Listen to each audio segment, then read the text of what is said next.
Hi, family. Okay, so good morning, good evening, good afternoon, whatever time of the day you are watching this, or yeah. So, I titled my devotion "Releasing Your Shackles," and I titled it this because as humans, we deal with a lot of shackles, meaning things that's holding us back, things that are keeping us in a space we don't want to be in. For example, um, I'm going to be referring to myself a lot because I only like to speak from personal experience so I can make it relatable. My shackle was my temper at one point in time. Like, it's still one of my shackles, but I freed myself from the intensity and the severity of it. Um, At one point in time, I was so evil. I didn't want to talk to anybody. I used to just snap on any and everybody. Now, when I see people, I try to interact. I try to hug. I try to just love on them because you never know what somebody's dealing with. So that was my shackle. So the first step for me to release my shackle was to confront it. So I had to sit down and tell myself, like, okay, like your attitude is veering people away from you. Would you want to be around somebody with this temper, this just evil demeanor? And I had to put myself in check, basically. And with that being said, my devotion comes from Luke chapter 16, verse 10. And it's from the King James Version. It's kind of confusing. So I looked at the New Living Testament, and it said, if you are faithful in little things, you will be faithful in large ones. But if you are dishonest in little things, you won't be honest with greater responsibilities. So I knew my greatest responsibility was to become a better human. Because I wasn't put on this earth for myself. I was put on this earth for other people, to help other people, to love on other people, just to be there for other people. Like, this life is not my own. I am meant to assist others. So I had to be honest with self that I had to fix who I was in order to be a person that people can come to, a person that people can look up to, and a person that people can just trust won't try to steer them the wrong way, especially on purpose. And I had to be faithful that me working on my attitude was going to actually work. I had to believe in myself. I had to make sure that I was doing the things I need to do to become a better person.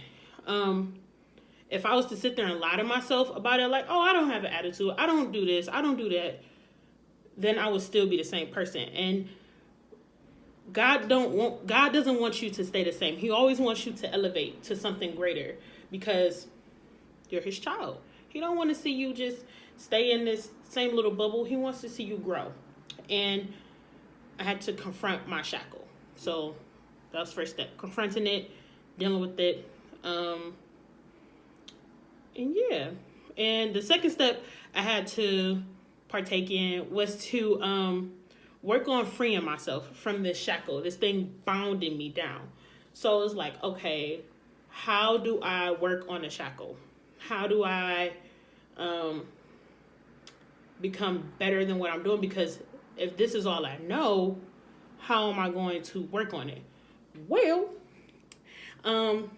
asking friends, asking family, letting people be honest with you and open with you. And also, when you come to realizations with things yourself, you just tend to notice, like, okay, I can try to work on it this way, or set miniature goals for yourself. Like, excuse me,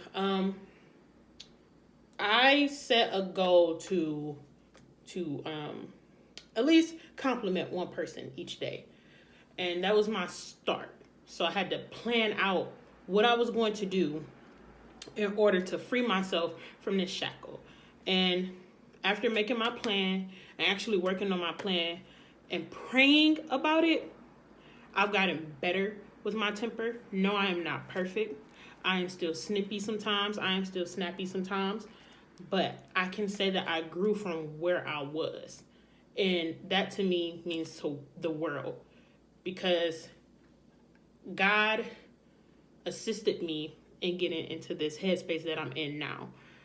And step 3, I wrote, I'm free. Now what? So after your shackle is taken away from you, what now? Well, you still work on it. You still build on it, because there are things that will always try to make you revert back to where you was, and you don't want to go back. No, you don't want to go back. You want to be free. You want to stay free. You want to stay in a positive mindset. So keep working on it. Keep doing what you have to do to make sure that you are good. And also, I know this is kind of brief, but I don't like talking people to death. But yeah, okay.